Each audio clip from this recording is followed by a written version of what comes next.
ఓం శ్రీ సాయి భగవతి జ్యోతిష్యాలయం నెంబర్ 1 వశీకరణ specialist Kerala tantric గురువు గారు పవన్ నంబూదిరి గారు కేరళ నుంచే నేరుగా పరిష్కారం లభించును.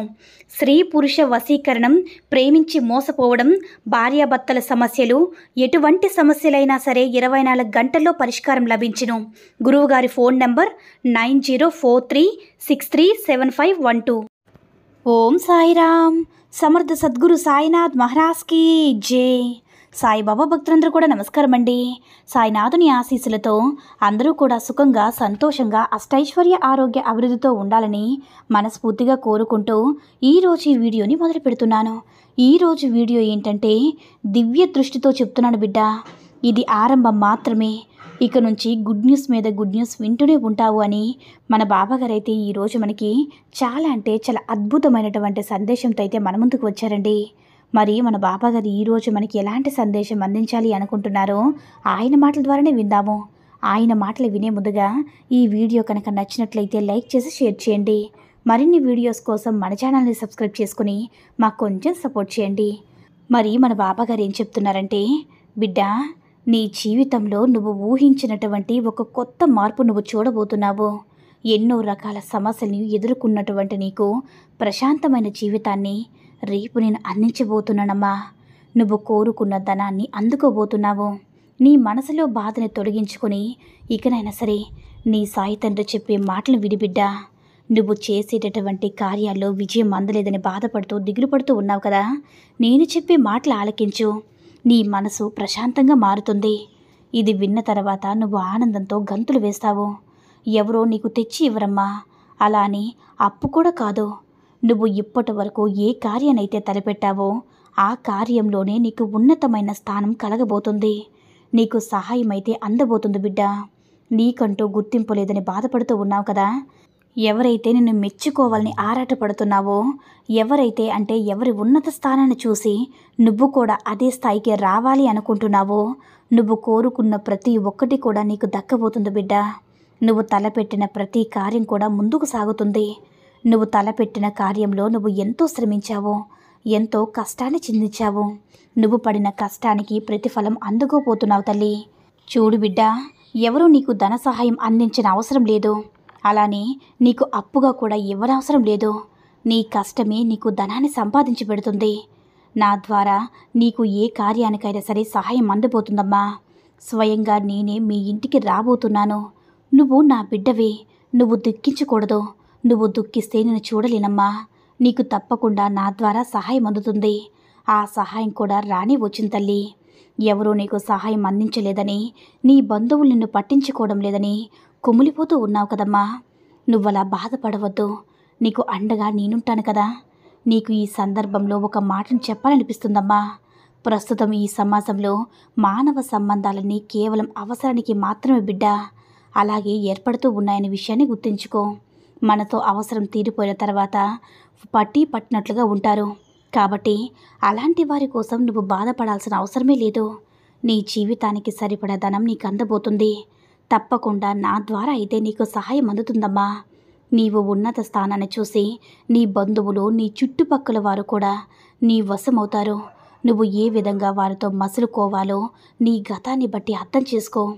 అది అధికంగా ఎవరిని కూడా గుడ్డిగా నమ్మద్దు బిడ్డ. ఈ విధంగా నమ్మావంటే ముందుటి రోజులు నువ్వు మళ్ళీ అనుభవించాల్సిన పరిస్థితులు కూడా ఏర్పడతాయి. కాబట్టి జాగ్రత్తగా ఉండు. తదేకంగా ఎవరిని నమ్మద్దు. అంటే ఎందుకు అలా అంటున్నానంటే, ప్రస్తుత సమాజంలో ఎవరికి వారే గందరగోళమైన పరిస్థితులు అనుభవిస్తూ ఉన్నారు. ఎవరిని నమ్మాలో ఎవరిని నమ్మకూడదని గందరగోళమైన పరిస్థితుల్లో తేలిపోతున్నారు తల్లి. నువ్వు కష్టాల్లో ఉండి సహాయం కోసం ఎదురు చూస్తూ ఉన్నప్పుడు ఎవరు కూడా నిన్ను పట్టించుకోలేదు, నిన్ను పలకరించలేదు. నిజమే కదా బిడ్డ. వారి దగ్గర పుష్టిగా ఉన్నా కూడా నీకు సహాయం చేయడానికి ఎవరు కూడా ముందుకు రాలేదు. అలాంటి వారు ఇక నువ్వు ఉన్నతమైన స్థానంలో ఉంటావు బిడ్డ. కాబట్టి నీ చెంతకు చేరే అవకాశం ఉంది బిడ్డ. ఇక మీదైనా సరే చాలా జాగ్రత్తగా ఉండి వచ్చిన ధనాన్ని జాగ్రత్తగా ఖర్చు పెడుతూ ప్రతి పైసాకి కూడా విలువనిస్తూ నీ కుటుంబానికి అవసరమైనవి అన్నీ అందించు. నీకంతా మంచి జరుగుతుందమ్మా. నువ్వు కోల్పోయిన జీవితం నీకు మరలా అందబోతుంది. సంతోషకరమైన జీవితాన్ని అనుభవిస్తావు. బాధపడదు బిడ్డ. ఒక్క విషయాన్ని గుర్తుపెట్టుకో, అనవసరంగా ఆలోచించకుండా ఒక పని చేసి ఆ తర్వాత బాధపడకు. ముందే దాన్ని ఆలోచించి మొదలుపెట్టమ్మా. ఎవరైతే నిన్ను అవమానిస్తున్నారో వారి ముందే నువ్వు తల ఎత్తుకు తిరిగే రోజులు రాబోతున్నాయి తల్లి. ఇంకా కొత్తగా నీ జీవితాన్ని ప్రారంభించు. ఇతరులను బాధ పెట్టినా కానీ చిరునవ్వుతో సర్దుకో. అలా చేస్తే నీకు బంగారు లాంటి భవిష్యత్తు జీవితాన్ని ప్రసాదిస్తానమ్మా. అన్ని విజయాలు కూడా నిన్ను అధిపతిని చేయడానికి నీ సాయి ఉండగా నీకెందుకు తల్లి దిగులు? కడుపు నిండా తిని కంటి నిండా పడుకొని ఎన్నో రోజులైంది కదా బిడ్డ. తండ్రి, నిద్ర పట్టక పడిన బాధలు గుర్తుకు వస్తూ ఉన్నాయి. బాధించే వారి మనుషుల మాటల తోటలతోటి బాధ పెడుతున్నాయి కదమ్మా. నేనంతా చూస్తూనే ఉన్నాను. చూసి కూడా ఏమీ చేయలేని నిస్సహాయ స్థితిలో ఉన్నాను. ఎందుకంటే బిడ్డ, ఇదంతా కూడా నీ జాతక ప్రభావమ్మా. నీ జాతకంలో లోపాలు ఉండడం వల్ల ఇవన్నీ జరుగుతున్నాయి. నీ జాతక దోషాలు తొలగించి నీ జీవితంలో సుఖం సంతోషం వచ్చేలా నేను చేస్తాను. అలాగే ఎవరో బాధ పెడుతున్నారని అనుకుంటూ ఉంటున్నావు కదా, నువ్వు బాధపడుతూ ఉన్నావు కదా తల్లి.